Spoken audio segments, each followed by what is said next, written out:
Hello and welcome to today's lecture. We're going to revisit a message from Lantos from several years ago in which he speaks about the importance of removing the pockets of residue from Earth. And this probably sounds familiar to you because a lot of our messages this year talk about this important aspect of what we're doing to generate the great star of Genesis, the golden form for creation. In this message, Lantos speaks specifically about the reason why we have to remove the residues of negativity, the residues of past action. Considering that the coronavirus was a pocket of negativity, a deep pocket of residue of past action that was residing within the earth in China, and then woke up and found a way to prolong its existence by turning itself into a toxin. It's easy for all of us to, well, when we think about that analogy that Lantos gave a few weeks ago about the boiling pot of water, it's easy for us to long for the time before the water was boiling because it was so much easier. But it is important to understand the reason that we are doing this. And that's why this is a message that I've selected for us to focus on today. Here's what Lantos said. Greetings, dear ones. It is a great accomplishment, a great achievement in the direction of the fulfillment of our second phase of action, the action for the removal of the residues of Earth. Dear ones, with this accomplishment, the removal of these pockets of remains of every continent, with their removal, we will begin to witness the formation of the blessed structuring of the connected webwork of starlight on a global scale. A global scale. It is on this grand scale that the change will be seen.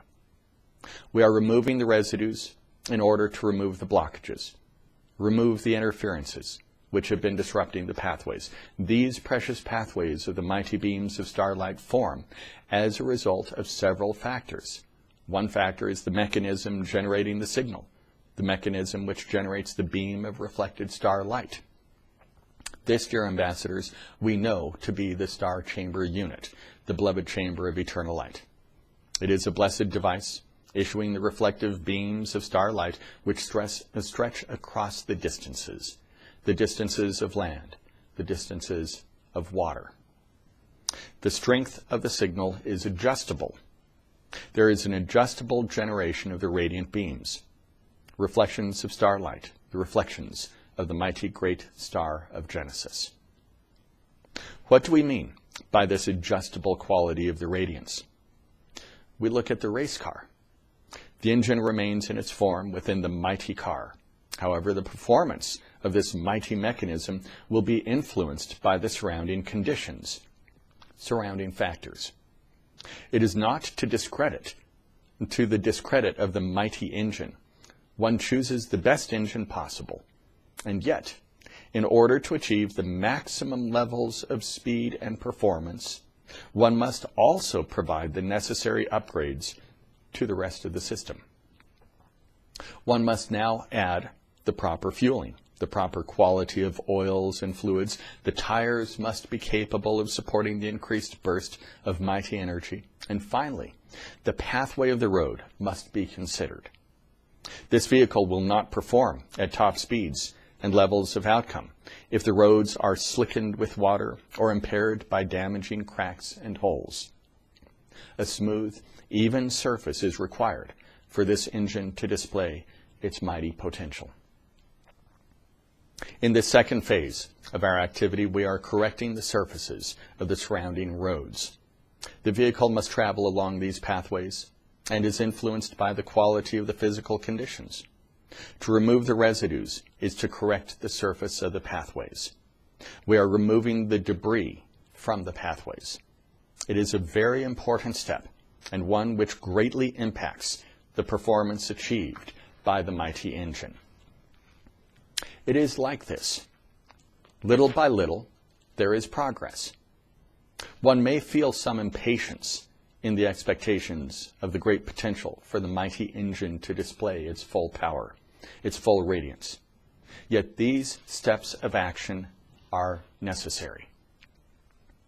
The pathway will be cleared for our achievement of our ultimate mission to structure the platform, the conditions required for the mighty great star of Genesis, the form marking the new eon of life. It is a mighty vision. We are blessed with the task of this beloved mission. Yes, very good. Many blessings.